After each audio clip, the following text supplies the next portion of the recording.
Welcome, moviegoers. How are we doing? Good, good. Do you have your ticket? All right, what do we have here? Real Swell. Good choice. You want to be in Auditorium 52? It's straight ahead and to the left. Enjoy.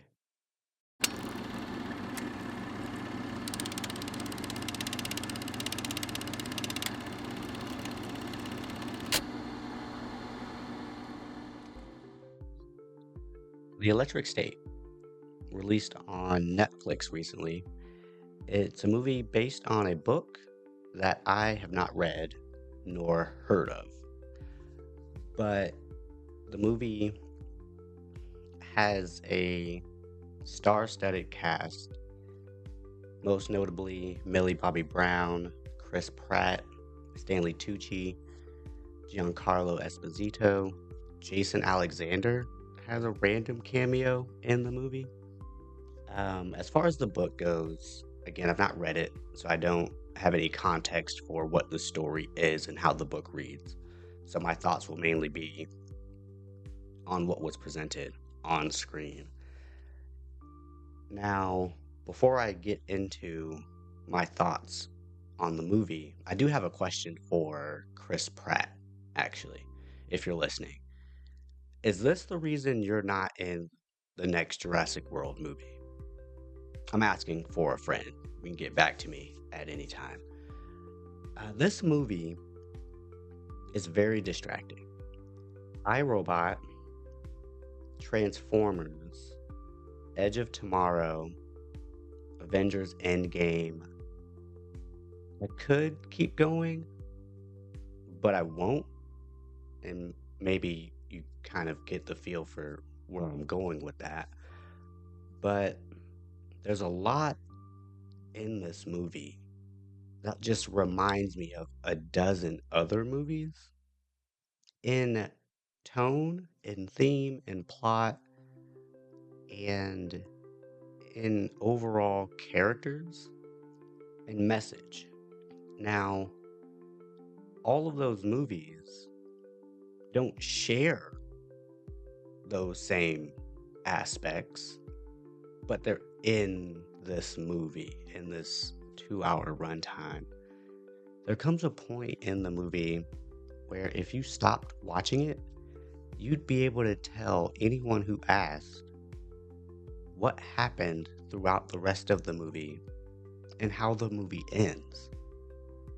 As I watch the movie, it occurs to me that it doesn't tell a story that we haven't heard before.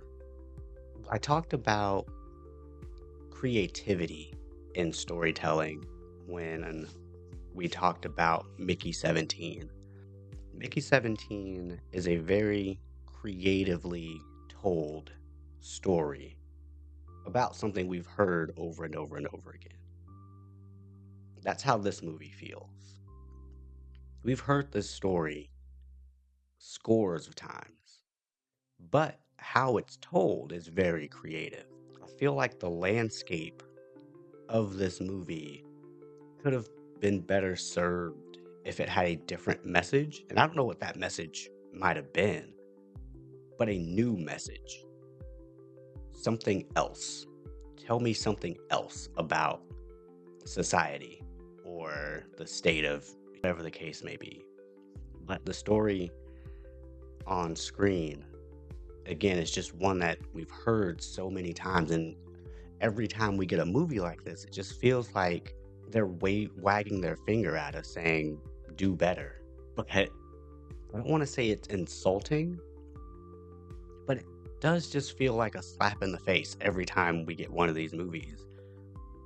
Because for 20 years, we've been getting these movies, and we still have to be told these things. Therefore, nothing's changing. While at the same time, is it really that bad?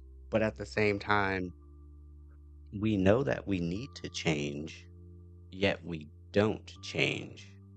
So you continuing to make these movies to tell us to change doesn't really do anything except, okay, we have to listen to this again. That's kind of how it feels. One of the first scenes in the movie is like this talking head, his TV personality, who at first glance looks like one of the Russo brothers. I was like, why is he in this movie? And then as the movie goes on, really towards the end, really, I get this feel of Avengers Endgame. It's like, why does this feel like Avengers Endgame? And then it reminded me that I saw one of the Russos at the beginning of the movie. Well, I didn't know the Russos directed this movie. I didn't know it was written by Christopher Marcus and Stephen McFeely. And then it all made sense once the credits rolled, why it felt so familiar. They have such a distinct style, the directors and these writers, and it seems like they can't get out of that bucket, that bracket. Everything they do feels like Endgame, and you don't want to be reminded of Endgame. Let's be honest. So, as the movie goes on, we have this theme of essentially humans and robots, and they all need to get along. There was this war that happened, and it didn't turn out well for either side. Therefore, make peace and be better. In 2025, that just seems pretentious. It seems like that's the cool thing to do, to warn us about technology, to warn us about our fear of technology, and then warn us about our overdependence on technology. But what is the solution? And the movie doesn't even pose that, though. It just says it exists, don't abuse it. There will be consequences, and here's what they are. Now, again, the book might delve deeper into that messaging.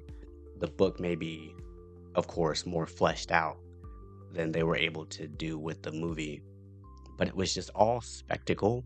It was all very surface level finger waving.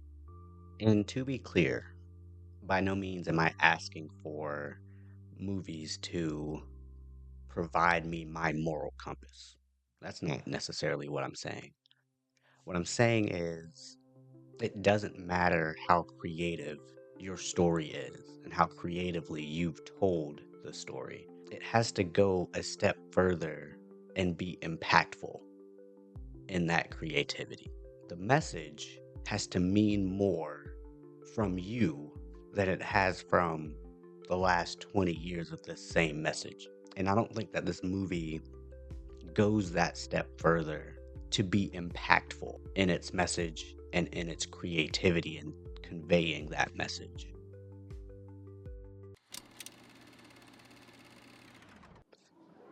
Thank you for coming to this screening of Real Swell.